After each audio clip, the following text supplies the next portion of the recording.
Hey, I was making you wait for me. That's what hostage negotiators do. They make you wait. They make you be patient. Coming up today on the lab, Terry Tucker, cancer survivor, motivational coach, mindset coach, athletic coach, business coach, human coach. Oh, what other kind of coach? Oh, he also has negotiated some hostage stuff. That's why he's here. I'm a curious communicator wanting to talk to a hostage negotiator. Coming up, Terry Tucker in the lab. Hi, I'm Keith Bilous, and this is Live in the Lab. All right. A little bit of weirdness in front of the camera there for anybody who's watching, because I'm like, hey, where's the button? Where's the button? I can't get it going. How did you go viral on TikTok? You were on America's Got Talent. How much do you get paid to be on AGT? Oh, you didn't get paid. Keith and Steve here in Live in the Lab. You're a great interviewer. I love it. 48 miles, 48 hours. And not just once. You ain't seen nothing yet.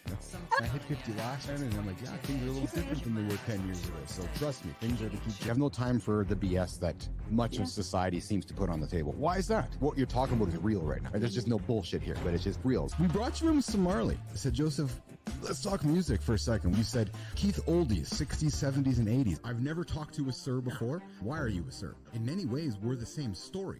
I came from nothing. You came from nothing. I think the old saying goes that if you want a trophy, you climb Everest. If you want respect, you climb K2. I've built an AI myself, and it's pretty fascinating when you can have a conversation with yourself with your own knowledge. Have you done that before? Why are we rushing to make these tools if they're all they're going to do is hurt humanity? Does the world need an Oppenheimer moment with AI? What a fun show. Hey, we all know I'm a hockey fan. True story. The guy on the show, I'm not sure if I want to invite him in. Yeah. Terry Tucker, it's from Colorado. We know that if you're from Colorado, you might be an Avalanche fan. And we know what happened last week, Terry Tucker. The Avalanche knocked out my hockey team, the Winnipeg Jets.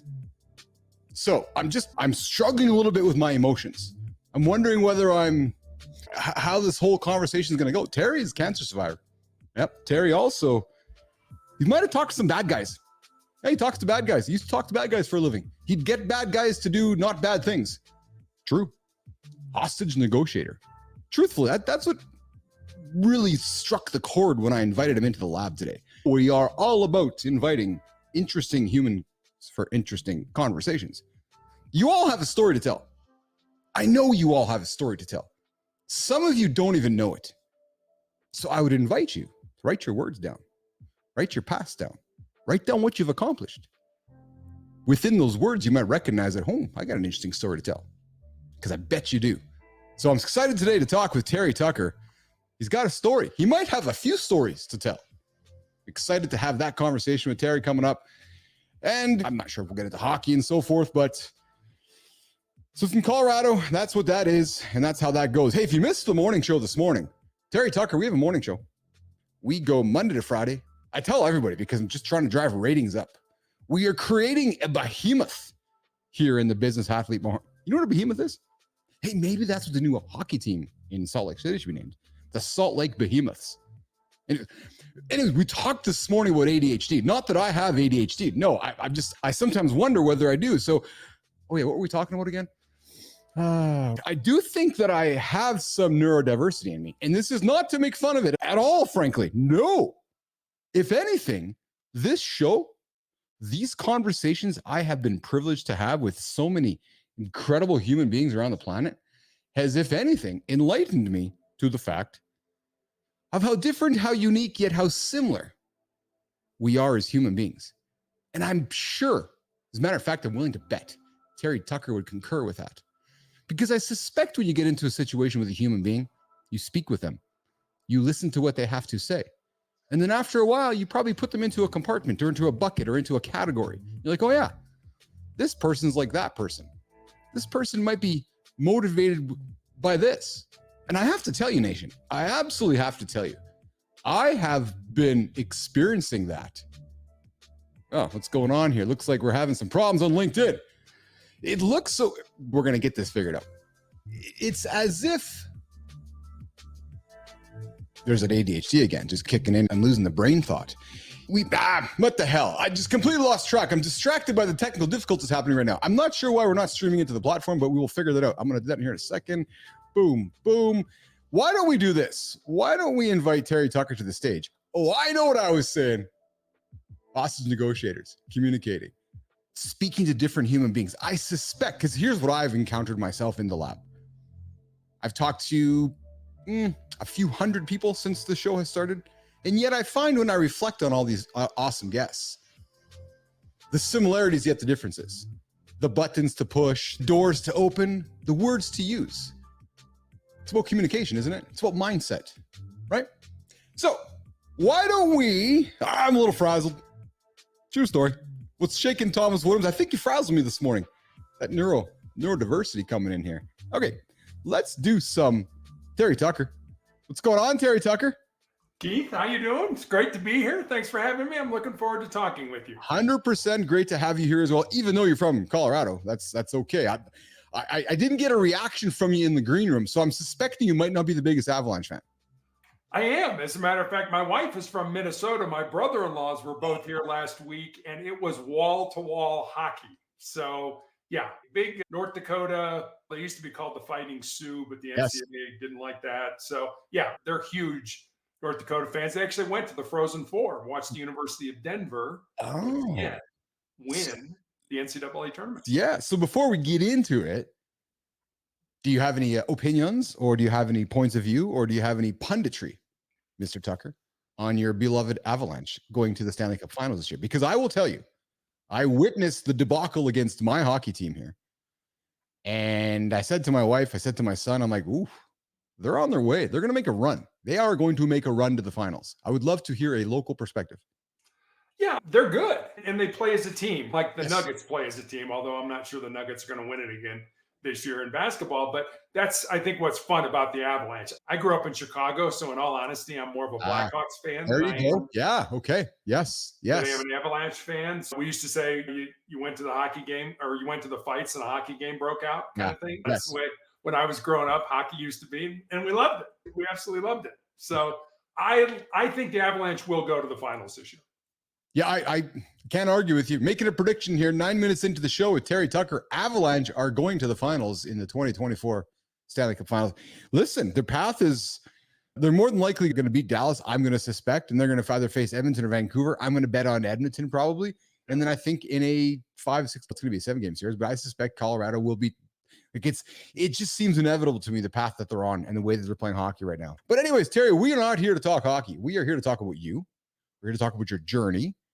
You have had a life journey, and you heard during my monologue, I was just pontificating about conversations and humans and putting humans in buckets. And I was reflecting before you and I sat down today, because I do a little bit of research into what you've done and your hostage negotiating. And that whole part of the police service fascinates me, because that's about humans communicating. That's what I love. That's what I'm building my whole career, my next generation of my life on, is this idea of communication and the power and magic of words, and how you can move a human being with words. Some call it diplomacy. Some call it, fuck, get out of the house. Right? But it's still words. And I really want to dig into that conversation with you, Terry, in a few moments. But before we get there, you're joining us from Colorado. You said you're from Chicago. I got to tease you, man. I talked to all my American friends. You guys just move everywhere around the country. You're just like, oh, yeah, honey, we're going there now. You've been in Cincinnati. You've been in Colorado. You've been in, what are you, the C guy? Colorado, Cincinnati, Chicago. Where else you been, pal? Went to college in Charleston, South Carolina. My wife and I lived in Santa Barbara, California. We moved to Colorado from Houston. Yeah. So I've pretty much been East Coast, West Coast, and Gulf Coast, and then everywhere in between. Yeah, no kidding. You got a family? I have a daughter who's a captain in the United States Space, went to the Air Force Academy. So yeah, my wife, daughter, and I, and then I've got 2 brothers, and my mom's still alive. So yeah. Okay, so I have a bad habit here on the show, and the bad habit is getting distracted by what my guests say and being really intrigued by what they have to say and being like, oh, I need to talk about that. I had a guy on my show a month ago who was here to talk about his biocentric lighting solutions, and he reveals to me within our just chatter that I used to sell F-18 fighter jets. Pardon me. He's like, I used to sell F-18 fighter jets. I'm like, who sells F-18 fighter jets, and what's that like? Got to speak with your daughter for a few months. Maybe we have to have her on the show. She's in the U.S. Space Force. Yes, and her husband is in the U.S. Air Force and is also a pilot. Man, that is cool. What's that dinner conversation like around the big Tucker family household? It's all top secret and we can't tell you, mom and dad, or we'd have to kill you kind of thing. So I bet. What did you think of the uniforms that I think it would have been the Trump administration when Space Force was revealed a number of years back? There was some chatter about it. There was some, what is this, Star Trek? Or what's your point of view on that, Terry? I'm hesitant to comment. I always give her a hard time because it's like, oh, the band is here. I don't I like the color and all that. I just don't think that it conveys the, hey, we're from the United States military, don't mess with us kind of thing. Yes. Interesting POV. I feel like we're moving into a world like the Avengers, right? Yeah. You got one guy who owns a satellite system that can just change the world in a second, Elon with Starlink. You have the US Space Force. Everybody's racing for the moon. We're racing for Mars. The world is obviously geopolitically shifting. I don't know how old you are. I'm 52. Man, it is what a fascinating place we're living in today. Oh yeah. I mean, I remember growing up with rotary dial phones, and now you can get the whole world on a small device that we all carry in our pockets. So it has been amazing how much life has changed incrementally. But at the same time, the Space Force is really about satellites. It's about military satellites, communication satellites, and things like that. My daughter always says, just tell people I fly satellites and leave it at that. Okay. You know what's interesting about that is that we're here to talk about mindset and the power of words and so forth. When I hear you say that from your daughter, I don't believe it. And I don't mean that in a flippant way. I just mean that I don't believe it in the terms of, I understand the choice of words she's using. I understand the choice of words that she's being fed. And I understand the narrative that's being perpetuated, because satellites and technology is tomorrow's warfare, is tomorrow's weighing. So instead of back in the olden days where you and I are on the rotary dial phone, we're talking, we're putting tanks out there, we're putting tanks over there. Now we're putting satellites up there. Why? Because that's how we're going to fight war in the future. It really is, isn't it? It's simple as that. It is. All the GPS satellites are controlled by a branch of the Space Force. And that's anytime you use your phone or your car to get somewhere, that's all controlled by men and women in the military.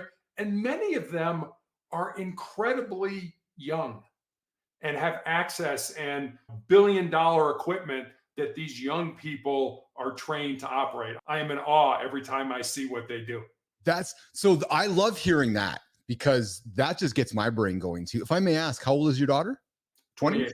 Yeah. Okay. So a young lady, and she's working for the US military in these billion-dollar projects. And we look back on our children and think, oh my goodness, like what they are in control of.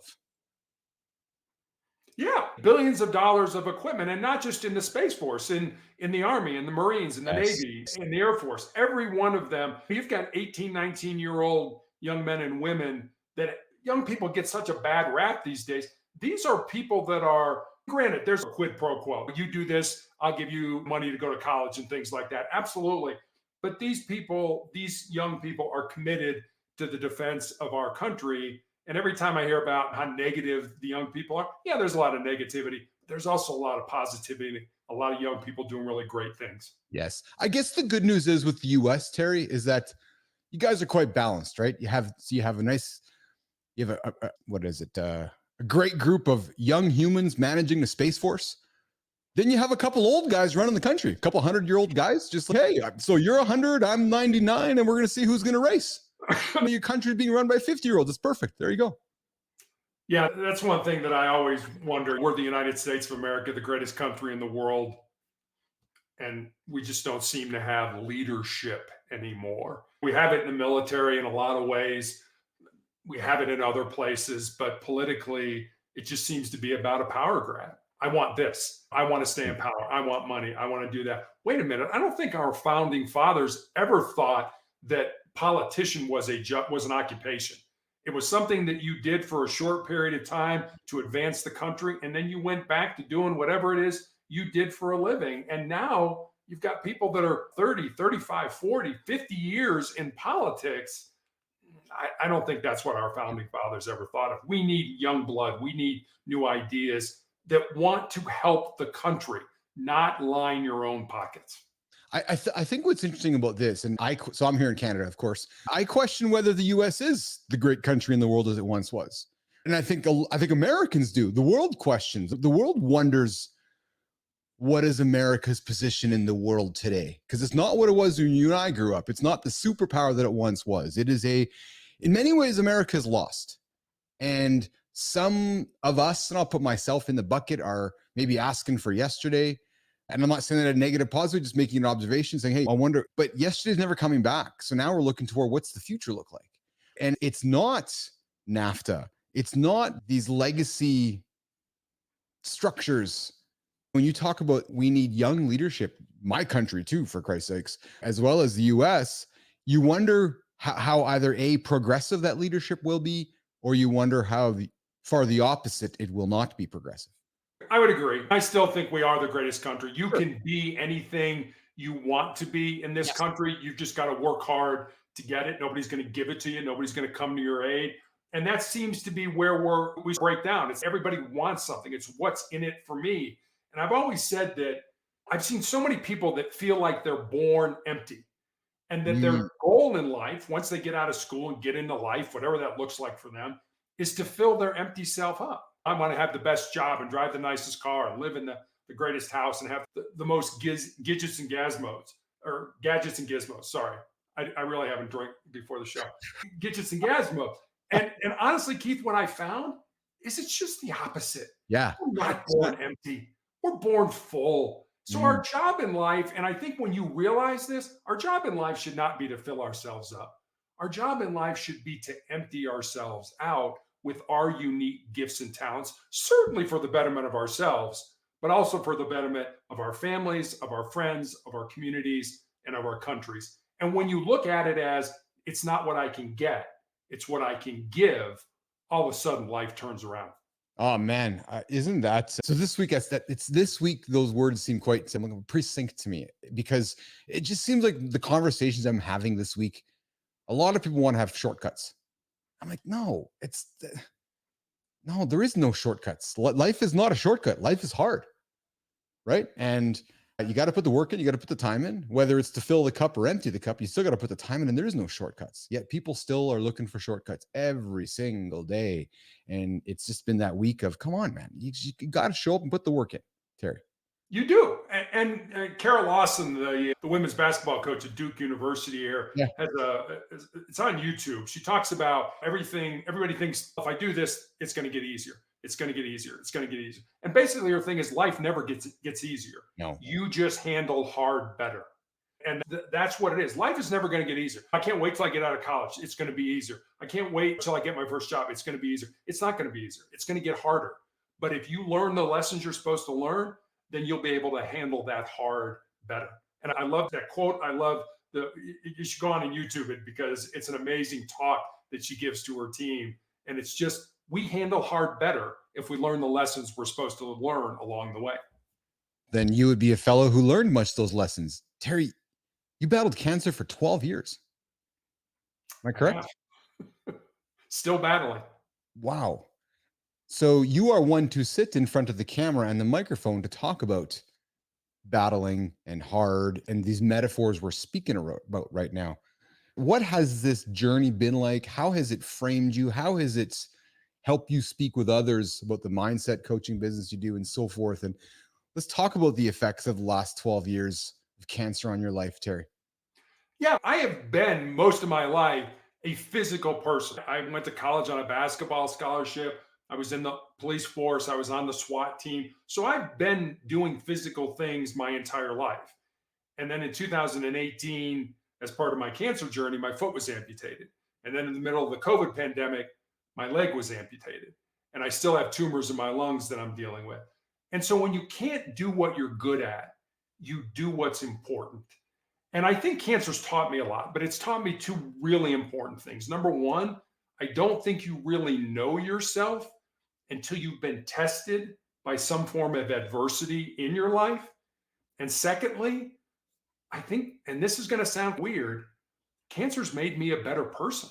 I am grateful for having cancer. I know that sounds crazy, but it's made me a better human being. It's made me focus on the things that are important in life. And it's not money, it's not power, it's not influence, it's relationships. And I'm still being treated for tumors that I have in my lungs. And one of the nurses that cares for me used to be a hospice nurse. And for those of your audience who don't know about hospice, it's people who take care of people at the end of their life. And she gave me a book to read. And the book was called Imagine Heaven. And it's about people who have near-death experiences. And the one interesting thing that I pulled out of that, I pulled a lot of interesting things out of it, but the one major thing is whoever the person was that had the experience, whoever they saw during this near-death experience, whether it was Allah or Jesus or a saint or an angel or a friend or a relative, the one question that almost everybody seemed to get asked was, how do you treat my people? And I'm a fairly religious, I'm a fairly spiritual individual. If you think about Jesus being asked, what was the greatest commandment? Have no other gods above me, love your God above everything else. But what was the second? The second was love your neighbor as yourself. And that's the question people are being asked. They're not asked, did you cheat on your spouse? Did you embezzle from your company? Did you steal from your neighbor? Not that you should do those things. But the one question is, how do you treat my people? How do we treat each other? I'm not going to be remembered 100 years from now, but what I want to be remembered for today is the connections that I have with other human beings. That's what life is really all about. I've been speaking to a fellow this week who also has gone through a cancer journey, and he's speaking with deep conviction about it's about relationships. It's not about transactions. It's about relationships. And he's just beating the drum on it. And I get it because now that I'm hearing you, my monologue, people in buckets, like these common threads that I get to uncover in conversations. And man, like these conversations change my life because I'm like, okay, this guy says it and this guy says it. Something must be, and then this next person says it. Right? You're like, okay, I got to pay attention here for a while. Yeah, we tend to get wrapped up in ourselves. Yeah. And I do. Don't get me wrong. You're looking at me now. There's no S on my chest. I do not have a cape and fly around with. Come on, Terry Tucker. Your kids think you do, though. I'll tell my daughter you said that. Thank you very much. We're recording it, so I got to do the same. I got to do the same stuff for my kids because my kids don't believe any shit that Dad does. I'm like, no, but the guest said Dad's pretty cool. They said he's pretty cool. Yeah, if a guest says it, it's important. If Dad says it, I just blow it off, right? Yeah, exactly. Yeah. Yeah, but I have those days. I still get treated. I get treated for an entire week every 3 weeks, and it just beats me up. And I find that there are times when I'm feeling sorry for myself or woe is me or why is this happening and all that stuff. And when I do that, I'm looking internally. I'm looking at me. And I find a very simple way to get out of that mode is to go focus on somebody else, is to go talk to another human being. How are you doing? How are things going for you? Do you want to have a cup of coffee? Do you just want to talk? Now, all of a sudden, my focus is not on me and how bad I feel. My focus is, can I make a difference in another human being's life? And it's really that simple. We make things so complicated. Just reach out to another human being. It's amazing what that will do for them and what it will do for you. I thank you for saying that. It's something I try to preach, remind business athlete nation as much as possible, which is, especially my male friends, loneliness is a thing out there. Go call a buddy right now. Go send him a text. Go tell a friend you love him.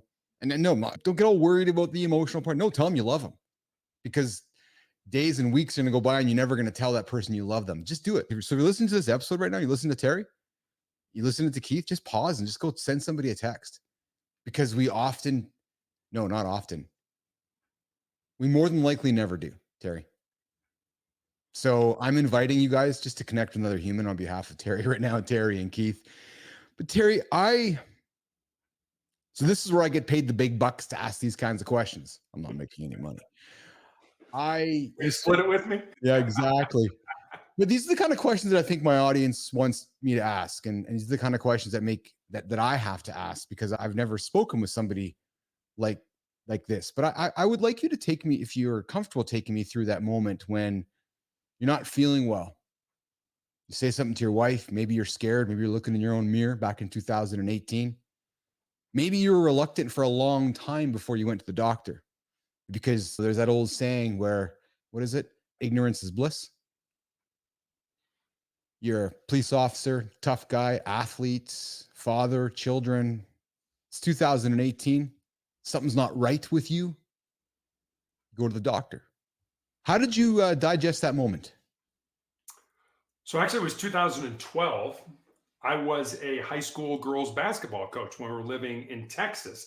And I had a callus break open on the bottom of my left foot, right below my third toe. And initially, you're right, I didn't think much of it because as a coach, you're on your feet a lot. But after a few weeks of it not healing, I made an appointment and went to see a podiatrist, a foot doctor friend of mine. And he took an x ray and he said, Terry, I think you have a cyst in there and I can cut it out. And he did. And he showed it to me. It was just a little gelatin sac with some white fat in it. No dark spots, no blood, nothing that gave either one of us concern. But fortunately or unfortunately, he sent it off to pathology to have it looked at. And then 2 weeks later, I received a call from him. And as I mentioned, he was a friend of mine. And the more difficulty he was having explaining to me what was going on, the more frightened I was becoming until finally he just laid it out for me. He said, Terry, I've been a doctor for 25 years, and I have never seen the form of cancer that you have, an incredibly rare form of melanoma. And most people think of melanoma as too much exposure to the sun, affects the melanin, the pigment in our skin. Mine has nothing to do with sun exposure. It's a rare form that appears on the bottom of the feet or the palms of the hands. And when I was diagnosed in 2012, I was told that more than likely I would be dead in 2 years because there was no treatment other than surgery to help me. So I thought, you gave me a death sentence. Maybe I can turn that death sentence into a life sentence. And 12 years later, I'm still here trying to do that. Oh, dude. I got to connect you with Ian Clark. Ian Clark was one of my first guests on my show back in the early days. 46, he was diagnosed with cancer, given 36 months to live. He was on my show a few months ago. He's whatever it is, 20 some odd years later, because he said, and I'm going to suspect you feel the same way. He's like, to hell if I'm going to die on time, meaning to hell if I'm going to die with everybody else's. Yeah, Terry, you're going to die in a couple of years. Yeah, Ian, you're going to die and you only have 36 months to live. He's like, I'm not dying based on what the statistics and what everybody else tells me. He's like, to hell with that. I'm dying. I'm living on time, was his words. I'm living on time on my time. And he made his mission ever since that day was just to actively live his life. It struck me. I've never, ever forgotten about that. And I can tell that this is going to weave itself into my life now with Terry Tucker. So it's 2012. You have that conversation. I'm suspecting the amputation happens around then as well. The first amputation happened 5 years later. So they had nothing for me. So they put me on a drug called interferon, which was, for me, just a horrible, nasty, debilitating drug. I took a weekly injection and I had terrible flu symptoms for 2 to 3 days every week after those injections. And I took those weekly injections for almost 5 years. So imagine having a terrible case of the flu every week for 5 years. And that, as my oncologist used to say, is not a cure. We're just trying to kick the can down the road and buy you as much time. I'll tell you, Keith, excuse me, during that time, I prayed to die. I was so sick of being sick that I was like, look, God, there's living and there's not dying. And I am in the not dying camp. I'm not really living. I'm just trying to survive literally day to day. If you would have asked me about my goals, I'd be like, my goal is I'm going to try to get up tomorrow morning. And I know that sounds over the top, but it really was that bad. And so I took this for 5 years until it became so toxic to my body that I ended up in the intensive care unit with a body temperature of 108 degrees, which is usually not compatible with being alive. I was just going to say, you're not living at 108. No, you're boiling is really what you're doing. I will never forget this. I was in the ER. And the funny thing about it is I'm burning up, but I'm freezing. I am so cold. And they come in, they rip all these blankets off me. They pack me in ice. And I remember putting my head up and my torso was naked. And honestly, and this is going to sound funny, but I really thought this. I'm like, I had so many heat waves generating from my torso. I thought, boy, if I had some Jiffy Pop popcorn right now, we could have a really good time. I could just put it on my chest and we could pop the popcorn. That's how it looked like. My torso looked like an automobile, the hood in the middle of the summer that's been outside all day and with the waves coming off. And that's the last thing I remember, except waking up in the intensive care unit. That was, you got to stop this drug because it'll kill you. And then the cancer came back almost immediately. in the exact same spot on my foot. And that was 2018 or 2017, and my foot amputated in 2018. I would suspect, Terry, when the cancer came back and they're like, oh, the cancer's back.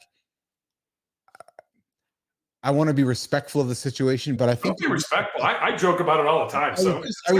I was just going to say, I believe you're giving me permission in the way that we're speaking to make some light of the whole thing. But I'm suspecting what you're saying is just get this fucking thing off me. Cut my foot off, because you just said to me a few minutes earlier, you wanted to die. At least if you cut the foot off, you can still live and you don't got to take the drugs. And I bet you at that point in this journey, Terry, you are like, just get rid of it. Am I correct? And mentally, as difficult as that moment was, there was probably a lot of gratitude in that moment as well. Am I wrong? No, you're absolutely right. And there was. It was like, just get this out of me. Yes. My leg, my foot, my leg have been betraying me for 5-6 years now. Get it out of there. Get rid of it. And they did. And then the next year it worked its way up my shin. So 2 more surgeries. And then in the middle of the COVID pandemic, I had an undiagnosed tumor at the sort of the bottom of my leg that grew large enough that it fractured my tibia, it broke my leg. Oh my God. And in the middle of the COVID pandemic, literally with no support, you can have nobody with you. We are going to take your leg off above the knee. And I remember that morning, I remember my wife just pulling up to the hospital and there was a nurse there, put me in a wheelchair. And my wife was like, what am I supposed to do? I said, just go wait in the parking lot and pray until the doctor calls you that when it's over.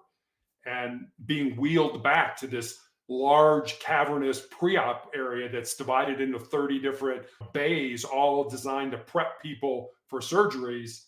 And I was the only person in that whole room. Jesus. And it was like, honestly, Keith, I wanted to get up and run. If I didn't have a broken leg, I probably would have. And then they're like, you're going to be in the hospital for 10 to 14 days to learn how to function without a leg.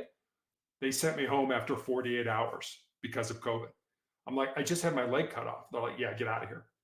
And I'm like, okay, I guess I'll figure it out as I go. And that's what my wife and I did. I guess I'll figure it out as I go after I just had my leg amputated 48 hours later. Listen, nation, if there's anybody listening right now who's bitching about life, just go back and listen to the last 12 minutes of our episode here. Because I joke about this, Terry. I do shows live instead of podcasts because podcasts can be recorded, edited, and massage all the shit out. I'm sitting in front of you right now trying not to cry. I'll be really honest with you. I'm holding my tears back because I wear my heart on my sleeve. And the emotions, like, I am just trying to, no, I am. I'm empathetically putting myself in your shoes. And you're a superhero. I don't know if I could have done what you've gone through. Like I say this with love, but you're scaring me, and not in a negative way, but I'm scared in listening to how scared you must have been, man. Like how scared you were in your own private moments, the moments that nobody talks about. When the lights are off, you're walking to the bathroom, your wife is sleeping, the kids are sleeping, and you get up and you're going from point A to point B, and you're going for a pee. You're like, holy fuck, I only got one leg. Terry, how scared is that situation? And now you're going through this thing with me right now. You're laughing, you're jesting. You have this attitude, this zest for life. Dude, I didn't get a lot of sleep last night because I was busy. When this show's over, I got a lot of shit to do now. Like, I'm not resting because No, I think it is important. And I do use humor. I remember when I call it walking after my foot amputated. I was in this sort of cast or whatever, and I was walking out of the hospital, and there was a woman at the entrance, and she was staring, and I'm looking around. Is she staring at me? And I was the only one there, and it was just like, I'm staring right through you. And I remember as I got up to her, I just briefly paused. I looked her in the eye, and I said, "Don't worry, it'll grow back." And then I just kept walking. And I turned around and she had this look on her face like, is this guy like a salamander? You cut off the tail, it grows back kind of thing. I use humor because people get uncomfortable when they see somebody without a leg or they see somebody. And I want people to understand that I am just like you. I'm just a little bit shorter now. When I stand up, I'm 6'8". When I'm in a wheelchair, nobody realizes I'm 6'8". And so you have to disarm people and let them understand that, yeah, this sucks. But I've embraced the suck, and I'm just having fun. I remember somebody asked St. Thomas Aquinas, what does God do? And he said, God enjoys himself. And I thought, you know what? That's what I'd like to do. I want to enjoy myself for whatever time I've got left. I want to enjoy myself. And yes, I was scared. Yes, there were those dark times. But honestly, my faith, my family, and my friends, what I call my 3Fs, got me through all these difficult times. Dude, you are an incredible human being. I'm just trying to hold it together here, and you're holding me together. I thank you. You are keeping the show together for me right now because I'm struggling here, sitting here listening to you. Did you say you're 6'8"? I am, or 5'20" if you want to. That just continues to shine the light on the fact that you're a superhero. Like you're a larger than life figure, and then this happens to you. So you had a choice to whether embrace it and live with it. Because what I'm hearing from you, Terry, is you're an inspiration for others now too. Your journey, your story. I talked before the monologue. I didn't know we were. I had no idea we were going to go down this path. But I said on my monologue, everybody has a story to be told. And dude, your story right now is inspiring many people that are scared, that are shit scared, Terry Tucker. And you've spoken about faith. Was faith always a part of Terry, or was faith something that you wove into your life in those moments back in 2012 going, I need some help and I'm looking for somebody for help? Faith has always been a very important part of my life. I'm a cradle Catholic, Yes. for better or for worse. And it works for me and it helps me. And I mentioned when I was on interferon, I prayed to die. I really did. I was like, come on, God, be out of this. And when I had my leg amputated and I had these tumors in my lungs, I remember it was about 6 months later after I healed, my doctor was showing me my CAT scan. And I have no medical background. I don't know how to read a CAT scan, but you could look at it and be like, oh, boy, that sure doesn't look like it belongs there. I had these big tumors in my lungs. I had fluid all around the pleural spaces. I was coughing up green, bloody phlegm. And I remember looking at my oncologist, and Keith, this honest, I'll never forget this till the day I die. I remember saying to him, what you just showed me, how was I alive? Yeah. And I will never forget this. He put his head down. He shook his head no. And then he lifted his head up and he looked at me and he said, I don't know because you shouldn't have been. Which said to me that God's not done with me yet. When I die, where I die, how I die, way above my pay grade. Don't spend a lot of time worrying about the dying. Spend much more time trying to focus on living the life that I'm supposed to live.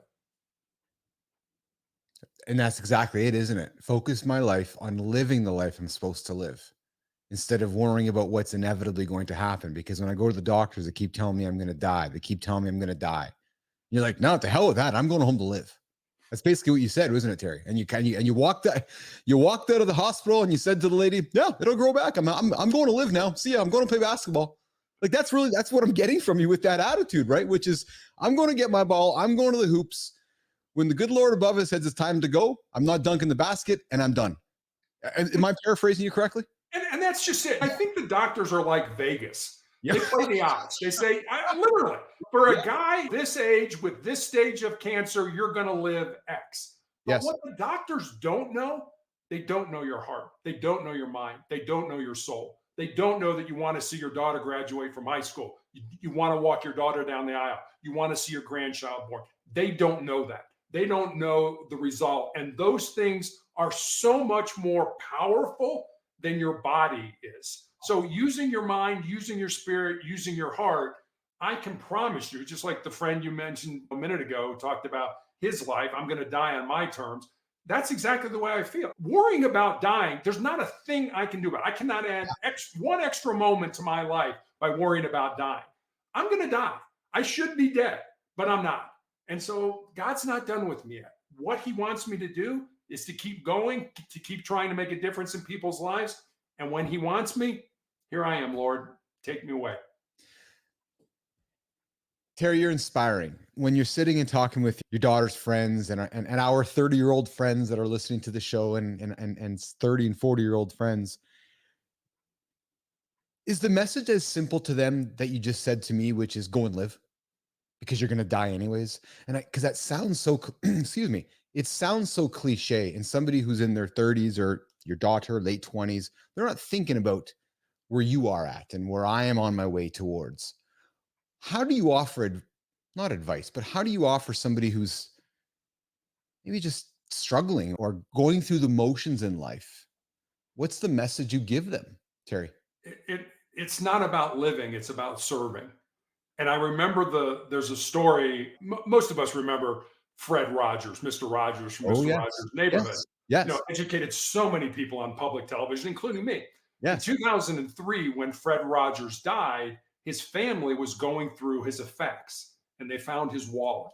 And inside his wallet was a scrap piece of paper on which Mr. Rogers had written 4 simple words: Mhm. Life is for service.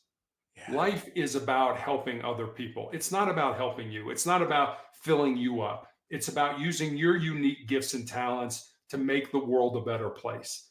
And we tend, and I did this when I was young, it was all about me. I was focused on me. I absolutely did that. I don't want people to think that I'm some saint or not. I'm not, I'm just a guy. And if you understand that if you make your life about service, about caring for each other, and you can't talk about it, you have to live it. And I think that's where I have credibility. I can talk the talk, but I can also walk the walk. Here's what I've been through, and nobody will dispute what I've been through. And here's what I've learned from it. So don't try to tell people, show people by the way you engage and the way you live your life with others. It's interesting, Terry, because somebody said to me yesterday, they said, "So Keith, I see you're doing these shows." I'm like, "Yeah." "So you got a morning show?" "Yeah." "You got a lunchtime show?" I'm like, "Yeah." He says, "So what's your business model?" I said, "I show up every single day. I'm kinder as a motherfucker. I smile and I give. Then I give. And then I shine light on everybody else and I give."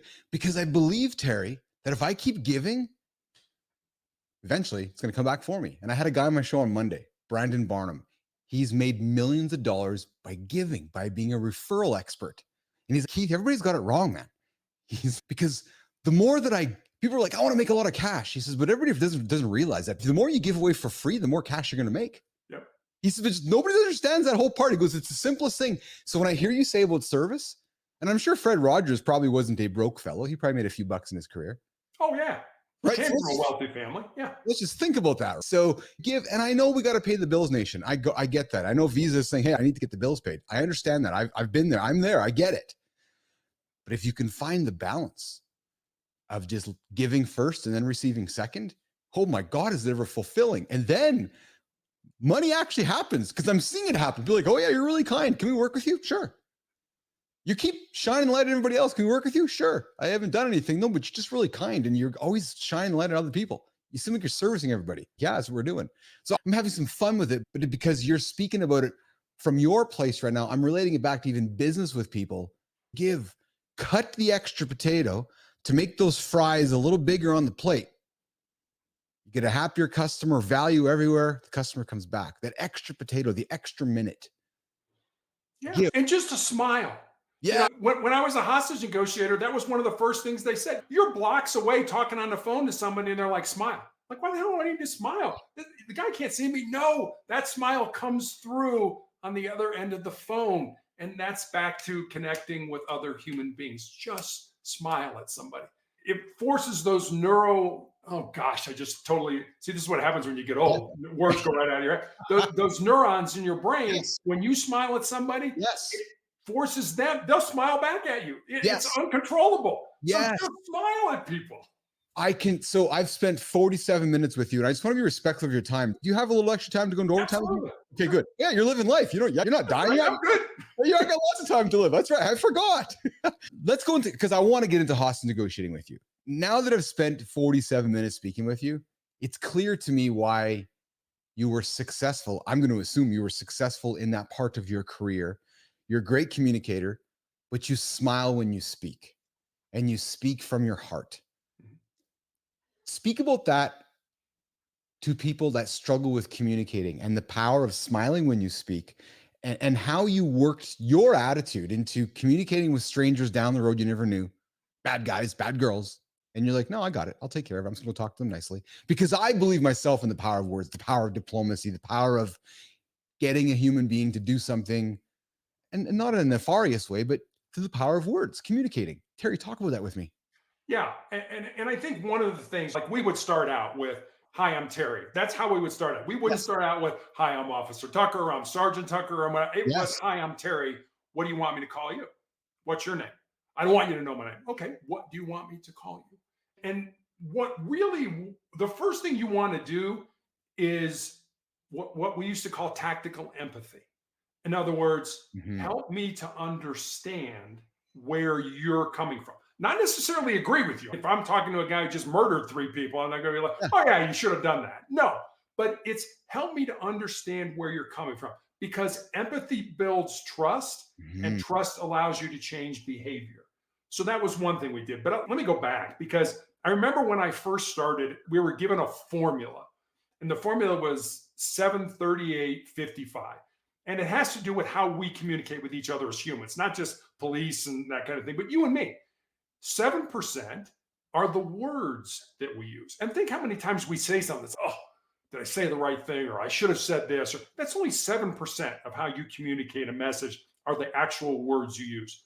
38% is the tone of voice that you use with those words. And we were always taught to use a curious voice. Be curious, want to know about people. And then the last part, 55% of how we communicate a message is our body language and our facial expressions. So, understanding that formula and thinking about us as negotiators, if we're negotiating with somebody who's got a gun and is barricaded in a room, whether they have a hostage or not, I'm not in the room with that person.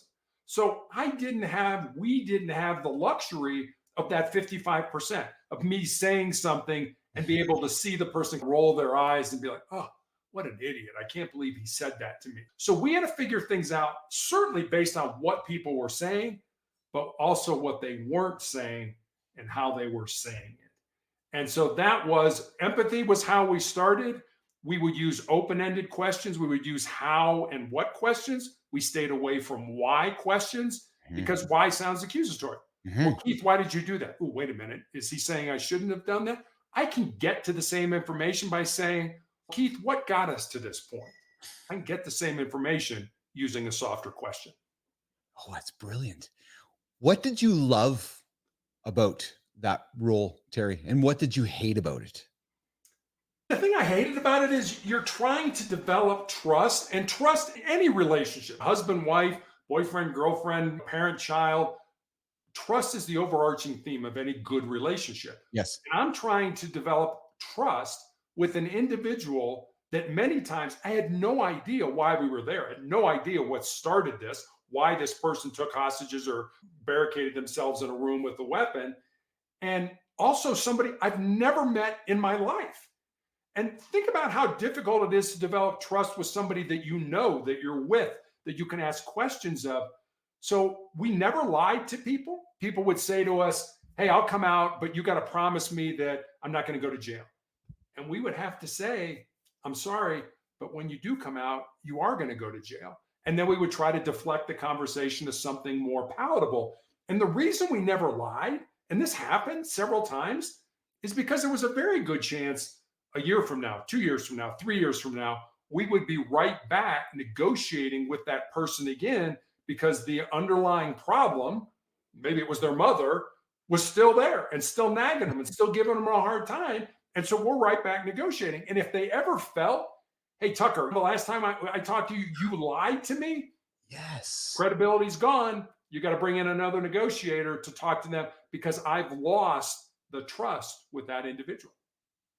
Terry, when you watch Hollywood, you watch all the hostage negotiating movies and TV shows. I see you smiling and laughing. How real are some of those scenarios? Yeah, you're shaking your head. Yeah, I don't want to oversimplify it, but Terry, it's really just, it's really just communicating with a human and trying to connect with them to get them to do what you want them to do. Whether that is sales, whether that is building a house, whether that is walking out of the building that you recently killed a bunch of people or whatever the thing is, your role in that situation is to convince me to do what you want me to do, what Terry Tucker wants me to do. Am I right? That's what I'm trying to do. But at the end of the day, the person who's barricaded or has the hostages, they're going to determine what happens, whether they're going to come out peacefully, Oh yeah. whether they're going to end their life. And about 10% of the time, they would end their life. And it was like, hey, I know I'm caught. I know I'm not getting out of this situation. And I know I'm going to go to prison for the rest of my life. I'm not doing that. and they would end their life. That was their decision. Or whether we were going to send the tactical team in to get them. It was really that simple. Those were the things that I was trying to keep people as safe as possible. And I don't mean to sound callous by this, but I never lost any sleep over those people that decided to end their life, because I knew, one, I had great training, two, I was working with great people, and three, I did everything I could to try to get them out safely. But like I say, at the end of the day, it was their decision how this was going to end. Do you think, Terry, that role in your life being a police officer? We're playing policeman. We're playing policeman, yeah, talking to bad guys on the phone. Speaking of, do they FaceTime the guy now, or do they actually still use the phone? I don't know. I think they still use a phone. I did it when there was rotary phones. We had a technical group that came with us that literally took down the phone lines. So they couldn't call out. They couldn't call somebody. This was before cell phones. I don't know how they do it now. And so we would use a throw phone. And so the only person you could talk to was me. And just so people understand how it works, yes, there's a primary, and we rotated who the primary was. But then there was a secondary sitting right next to you, listening, not saying anything, but listening to the conversation. And then we had 3, 4, 5 other people, what I used to call working the crowd, getting intelligence. Why did this happen? Why are we here? Why did the person do what they did and stuff like that? So you may get a note from your secondary that says, don't talk about his mother, because the people working the crowd found out that he had a big fight with his mother and he grabbed a gun and he barricaded himself. So it wasn't hi, I'm Superman, I do everything. No, it was a team function on how we got somebody out.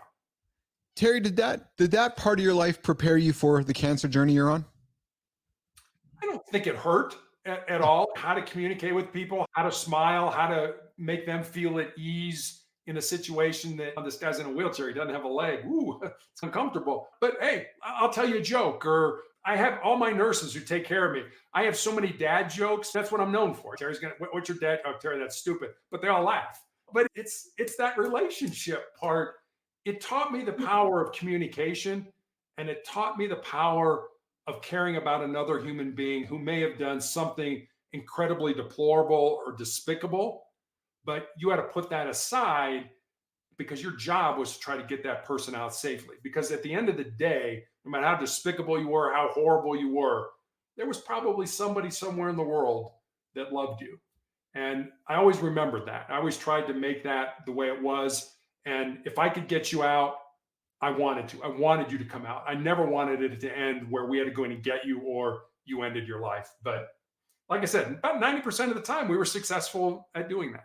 Yeah, because while you did say that you were able to sleep at night if the situation didn't go as planned, you do strike me, Terry, as one who legitimately, empathetically wanted to make the situation right. Am I right with that? Or am I going too far with that statement, that assumption? No, I think we got into the role as negotiators because we used to always chide the tactical team would say, if we do our job, you don't get to use all your toys and stuff like that. The hawks and doves, right? You're exactly, the dove. right. Yeah. You know? But we trained with them, and they were our brothers and sisters. And we always wanted to do a good job, because if they had to go in, there was always a risk. And we never wanted to get anybody hurt, especially somebody you trained with, that they were your brothers, they were your sisters and that. So yeah, you wanted it to go right. But again, you're part of a team. And if you're part of a team, and somebody else, like I said, the person barricaded, the person with the weapon, at the end of the day, they were going to decide how this was going to go. But you know what? We take hours. We take 4, 5, 6, 7, 8 hours to try to get you out if we felt we were being productive and things were moving in the right direction. When communication broke down or they stopped talking to us and stuff like that, then it was up to the command staff to decide, are we going in? Are we going to throw gas in and try to get them out? What are we going to do? Mm-hmm. Terry, how many years have you been married? I'll be 31 years this year. I would like to have your wife on the show one day, because I suspect you have an incredible partner. Oh, she's tough as nails. Yeah. I have no doubt, actually, because in listening to you, I'm jealous listening to you talk. You need a strong human in your life, and not as in Terry needs a strong one, but the life that God has dealt you, if I may say that, and the life that God has presented to you to live, has been a life with some opportunities, some challenges, some interesting stories to tell during your hostage taking journey, your diverse career in life.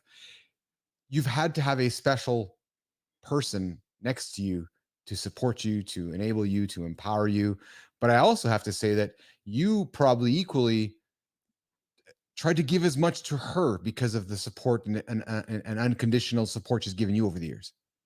Oh, absolutely. When she married me, I was a suit and tie, 8 to 5, Monday through Yeah. Friday, hospital administrator.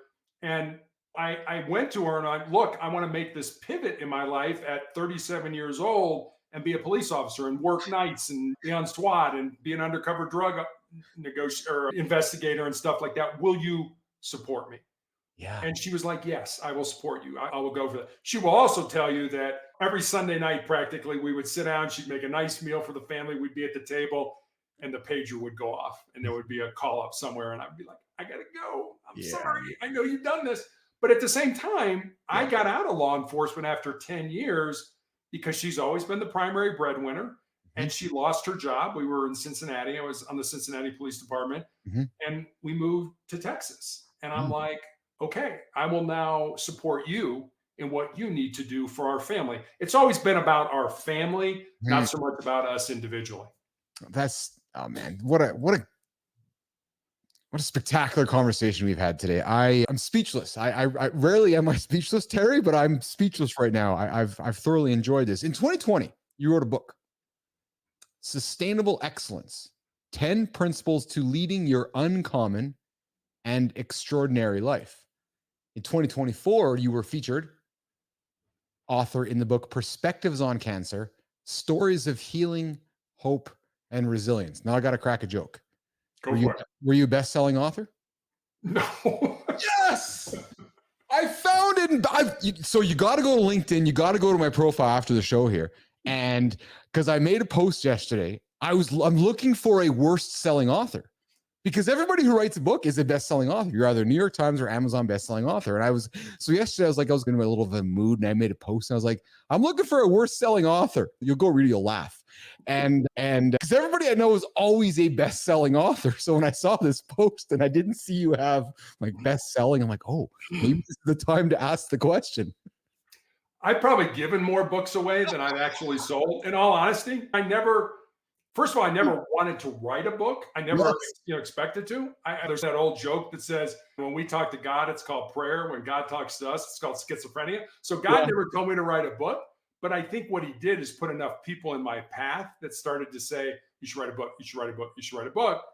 And I think I'm smart enough that when enough people say that, I need to listen to it.